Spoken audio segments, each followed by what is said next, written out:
In New York, the Sanford family decides to go on vacation, so they rent a house on Long Island next to a forest. The house is beautiful, but the alcohol cabinet is locked. While the family settles down, the mother Amanda drives to town to buy groceries, and she can't help noticing Danny loading his truck with a great amount of supplies. Later the family goes to the beach, and the daughter Rose notices a huge oil tanker ship sailing in the distance. At first they think nothing of it, but soon they realize the ship is approaching the beach. People start to panic and run away as the ship crashes against the sand, but thankfully nobody gets hurt and the beach is closed for the day.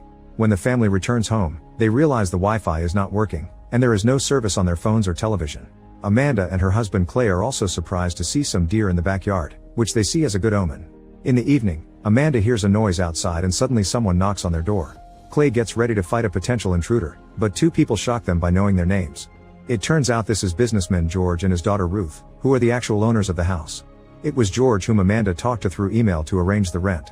He apologizes for turning up unannounced, but all phones are out. They went to the symphony in town, and on their way back to the city, there was a total power blackout. Since they live on the 14th floor and George has a bad knee, they thought they could stay in this house for tonight.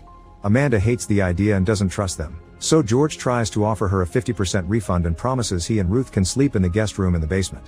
To prove his identity, he reveals he has the keys to the cabinet and opens it to take out an envelope, not letting the others see there is also a gun in there. The envelope has $1,000 that he offers as compensation, but Amanda is still wary, thinking he could have the keys because he is the housekeeper. Clay has to convince Amanda to give the duo a chance. George shares the alcohol from the cabinet and tells them the story of this house, explaining Danny was his contractor. He also explains his wife is away traveling for his job. Amanda interrupts him to demand an ID, but George left his wallet in his other coat, which he forgot at the theater because of the commotion. This puts Amanda on the edge because George had said he didn't know about the blackout until later. Suddenly they hear an alarm ringing. Ruth has turned on the television and they discover that a national emergency